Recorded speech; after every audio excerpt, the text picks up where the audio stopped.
ของกินหลายพี่น้องมันยกตลาดมาไว้หน้าหออันนี้แค่ตัวน้องผักชีที่หนุ่มจีนใน2 โลก็คือขาดเนาะอะไรครับ32 บาทพี่น้องไปนี่มาขอบคุณครับชีวิตในเมืองใหญ่เนาะถ้าเกิดว่าเฮามาหาเงินแล้วเฮาบ่ประหยัดเฮาต้องบริหารเงินให้เป็นเด้พี่น้องการมาหาเงินน่ะเนาะถ้าเฮาบริหารเงินบ่เป็นก็บ่มีเงินเก็บน้องๆรุ่นใหม่ที่แบบมีความฝันเนาะมีความหวังที่เขามาทำงานอยู่ที่ประเทศไทยพี่น้องเชื่อว่าทุกคนประสบความสำเร็จได้พี่น้องการที่มาหาเงินอยู่ไทยเนาะพออยู่ไทยค่าแรงสูงกว่าบ้านเฮาหลายพี่น้องขึ้นอยู่กับเฮาแหละว่าเฮาแบบว่าสิจัดการบริหารเงินเฮาจังไดและก็เฮาสิแบบว่าเก็บเงินเก่งส่ำใดแล้วก็เฮาสิมีระเบียบวินัยกับตัวเองส่ำใดอันนี้ก็ขึ้นอยู่กับเจ้าของพี่น้องการหาเงินเนาะก็พยายามแบบว่าประหยัดอันใดที่มันบ่จำเป็นก็บ่ต้องซื้อเนาะอันใดที่มันจำเป็นเฮาจังซื้อเนาะสบายดีพ่อแม่พี่น้องสวัสดีพ่อแม่พี่น้องทางฝั่งไทยนำครับผมมื้อนี้ก็กำลังสิเดินทางไปทำงานคือเก่าพี่น้องชีวิตในเมืองใหญ่ประเทศไทยเนาะเฮาก็คนหนึ่งแหละที่แบบว่าเข้ามาอาศัยประเทศไทยเป็นบ่อนทำมาหากินพี่น้องอย่าลืมเนาะเฮาสิบอกตลอดว่าเฮาเข้ามาอาศัยประเทศไทยพยายามอยู่ให้เป็นพยายามทำตัวให้ดีพี่น้องอยู่ในกรอบในเกณฑ์เนาะมื้อนี้เฮาก็สิมาแบบว่าแชร์ประสบการณ์หรือว่าการใช้ชีวิตหรือว่าอ่าการใช้เงินแต่ละมื้อของเฮาเนาะ แต่ละคนแต่ละบอนแต่ละที่มันบ่คือกันพี่น้องที่สถานที่ทำงานน่ะนะคือเฮานี่สถานที่ทำงานเฮานี่เฮาเฮ็ดงานร้านอาหารเนาะเฮาก็สิกินข้าวกับเจ้านายไปซี้นะแต่ยามมื้อเช้าเฮาก็ต้องซื้อกินเองถ้าเกิดว่าเฮาหิวไปซี้นะเพราะว่าละงานที่เฮาเฮ็ดนี่กินข้าวประมาณ 10:00 11:00พี่น้องคือข้าวเช้าเนาะแต่ว่ายามมื้อเช้ามาตื่นมา7 8โมงนี่เฮาก็เริ่มหิวแล้วไปซี้นะก็เลยว่ายามมื้อเช้าก็ซื้อกินไปซี้นะแบบว่าเฮาก็ซื้อกินมันก็บ่ได้เบิดหลายพี่น้องเนาะ ก็คือแบบว่าประมาณ20 บาท30 บาทบางทีเนาะแต่ละมื้อของเฮานะเฮาใช้เงินก็สิประมาณนั้นแหละพี่น้องปะเดี๋ยวไปเบิ่งนำกันพี่น้องรถตลาดมาจอดหน้าหอพี่น้องแต่ละมื้อเนาะแต่ละมื้อก็สิมาจอดเฮาก็สามารถแบบว่าลงมาหาซื้อแนวอยู่แนวกินเบิ่งโอ้ได้แนวกินแล้วที่หนุ่มจีนใน2 โลก็คือขาดน้ำหวานขนมโอ้เทียบพอกินพี่น้องแล้วซื้อมะละกอไปตำก่อนเท่าไหร่ครับ32 บาทพี่น้องไปนี่มาขอบคุณครับโอ้ฝนตกพี่น้องน้ำคลองขึ้นเพราะว่าส่วนนี้ก็เข้าสู่หน้าฝนแล้วเนาะไปได้พี่น้องกับข้าวเช้าเฮาก็มื้อนี้ก็สิได้แบบข้าวเหนียวปิ้งแล้วก็ได้มะละกอได้มังหุงไปตามแบบกับน้องๆอยู่ร้านพี่น้องเนาะเพราะว่าแบบว่าอยู่ร้านน่ะมีแต่คนลาวเนาะแล้วแบบมากินแบบว่าพวกไอ้ส้มตำมังหุงกันจังซี่มันแซ่บพี่น้องมากินหลายคนจังซี่นะนี่แหละพี่น้องชีวิตในเมืองใหญ่ของเฮาก็สิประมาณนี้เนาะการใช้ชีวิตการหาเงินหรือว่าการประหยัดเงินเนาะแต่ละมื้อของเฮาก็สิก็เบิดไปประมาณบางมื้อก็20 บาทบางมื้อก็30 บาทก็แล้วแต่พี่น้องแต่ว่าเฮาก็เสียทุกมื้อหั่นแหละเนาะเพราะว่าเฮาก็ต้องซื้อกินทุกมื้อเพราะว่ามีตลาดเคลื่อนที่มาในหน้าหอทุกมื้อพี่น้องชีวิตในเมืองใหญ่เนาะถ้าเกิดว่าเฮามาหาเงินแล้วเฮาบ่ประหยัดเฮาต้องบริหารเงินให้เป็นเด้พี่น้องการมาหาเงินน่ะเนาะถ้าเฮาบริหารเงินบ่เป็นก็บ่มีเงินเก็บพี่น้องเพราะว่าค่าใช้จ่ายเนาะเอาจริงค่าใช้จ่ายทุกมื้อนี่มันหลายในแต่ละคนน่ะพี่น้องแบบว่าบางคนก็แบบมาหาเงินนี่เนาะบางคนก็แบบว่าต้องส่งกลับบ้าน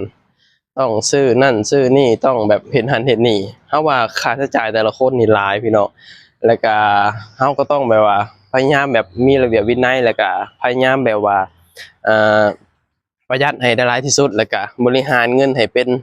เพราะว่าการใช้เงินน่ะถ้าเกิดว่าเฮาบ่รู้จักแบ่งว่าอันใดใช้อันใดจ่ายอันใดที่แบบว่าเฮาเก็บไปสิแน่นอนพี่น้อง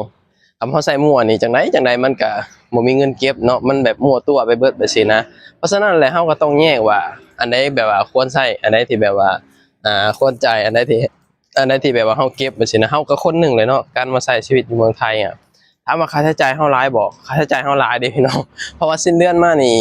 เฮาเองเฮาก็ต้องพากลับบ้านเมื่อให้ลูกเนาะเพราะว่าลูกก็ยังกินนมค่าแผ่นเพิดนั่นนะก็ยังแบบว่าใส่อยู่ก็ยังกินอยู่ไปสินะเฮาก็สิแบ่งว่าค่าลูกค่าส่งกลับบ้านเท่านี้ แบบว่าค่าเก็บก็เท่านี้ค่าแบบซื้อหันซื้อนี่ของใช้ต่างๆนานาอิหยังก็ว่ากันไปไปสินะคือมันก็ต้องมีระเบียบวินัยกับตัวเองค่อนข้างที่จะหลายเด้พี่น้องการที่เฮามาหาเงินอยู่ที่ประเทศไทยเนาะเฮาเชื่อว่าหาเงินอยู่ไสก็แล้วแต่เนาะถ้าเกิดว่าเฮาแบบว่าใช้จ่ายฟุ่มเฟือยหรือว่าไปเที่ยวเก่งหลงแสงสีอิหยังไปสิเฮาเชื่อว่าร้อยทั้งร้อยมันบ่มีเงินเก็บดอกพี่น้องนั่นแหละแบบว่าเหตุผลที่แบบว่าคนลาวบางคนบ่มีเงินเก็บแบบสินะเพราะว่าเฮาก็เคยเห็นเนาะว่าแบบมาอยู่ไทยแบบเวลาค่อนข้างที่จะหลายปีแล้วแต่ว่าบ่ค่อยมีเงินเก็บมีอยู่แต่ว่าน้อยไปสินะก็พอไปสิแหละพี่น้องเฮาแบบว่าจัดการบริหารเงินเฮาบ่เป็นไปสินะบางคนแบบว่าบ่แบ่งเลยว่าบ่แบ่งว่าอันนี้ใช้อันนี้จ่ายไปสินะเฮาคนหนึ่งแล้วเฮาสิแบ่งได้พี่น้องแบบว่าอันนี้ใช้อันนี้จ่ายถ้าเกิดว่าเฮาบ่แบ่งนี่มันบ่เหลือเนาะบางคนน่ะเนาะแบบว่าใช้แบบว่าจนแบบว่าเดือนหนึ่งแบบสินะถ้าเหลือเท่าไรก็เก็บเท่านั้นไปสิคือมันบ่ได้เด้พี่น้องการที่แบบว่าเฮ็ดแบบนั้นน่ะเนาะ อันเฮาต้องแบ่งว่าเฮาเก็บเท่านี้เฮาใช้เท่านี้เฮาก็ต้องแบ่งว่าซี้นะพี่น้องถ้าเกิดว่าเฮาบ่แบ่งเงินที่เฮาแบบว่าหามานี่แน่นอนพี่น้องมันบ่มีเงินเก็บเนาะถ้าเกิดว่าเฮาบ่บริหารเงินแบบซี้นะนั่นแหละเหตุผลที่ว่าเป็นหยังเฮาถึงแบบว่าประหยัดก็เพราะแบบซี้แหละพี่น้องค่าใช้จ่ายเฮาก็ค่อนข้างที่จะหลายแบบซี้นะคือหยังเฮาเว้าแหละส่งค่าลูกค่าห้องนู่นนี่นั่นแบบซี้นะเฮาเองเฮาก็ต้องแบ่งว่าอันนี้ก็เก็บอันนี้ก็ส่งอันนี้ก็แบบว่าใช้ไปสินะซื้อสบู่อันหยังก็แล้วแต่เนาะของใช้อันส่วนตัวเฮาไปสินะเฮาก็ต้องแบ่งพี่น้องถ้าเกิดว่าเฮาบ่แบ่งนี่มันบ่มีเงินเก็บพี่น้องก็พยายามแบบว่าประหยัดให้ได้หลายที่สุดเนาะน้องๆรุ่นใหม่ที่แบบมีความฝันเนาะมีความหวังที่เข้ามาทำงานอยู่ที่ประเทศไทยพี่น้องเฮาเชื่อว่าทุกคนประสบความสำเร็จได้พี่น้องการที่มาหาเงินอยู่ไทยอะเนาะเพราะอยู่ไทยค่าแรงสูงกว่าบ้านเฮาหลายพี่น้องขึ้นอยู่กับเฮาแหละว่าเฮาแบบว่าสิจัดการบริหารเงินเฮาจังไดแล้วก็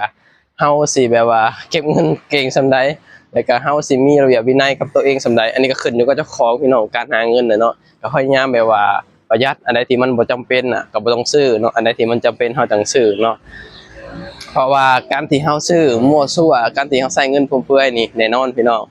งเงินเก็บบ่มีดอกส่วนหลายแบบว่าสิเบิดเดือนหนึ่งบางคนน่ะเดือนซ้อนเดือนก็มีเพราะว่า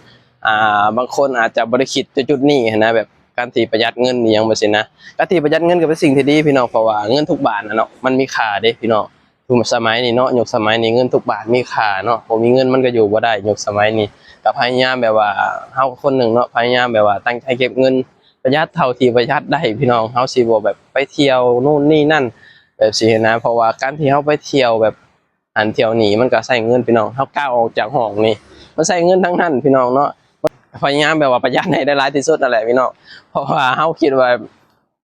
การประหยัดนะมันเป็นสิ่งที่ดีเด้พี่น้องมันก็เฮ็ดให้เฮาแบบสอนคุณค่าของเงินเนาะว่าเงินมันมีค่าจั่งใดกับเฮาเวลาเฮาบ่มีเวลาเฮาลำบากคืออยู่บ้านนอกเฮาแหละเวลาเฮาบ่มีนี่เฮาอยากได้หยังก็บ่ได้เฮาอยากเฮ็ดหยังก็เฮ็ดบ่ได้เพราะว่าเฮาบ่มีเงินน่ะเด้เฮาก็เลยคิดว่าเงินนี่มีค่าหลายพี่น้องในยุคสมัยนี้เนาะถ้ามีโอกาสถ้ามีเวลาหรือว่าอิหยังก็แล้วแต่พยายามแบบว่าประหยัดพยายามเก็บให้ได้หลายที่สุดพี่น้องเนาะ ก็ขึ้นอยู่กั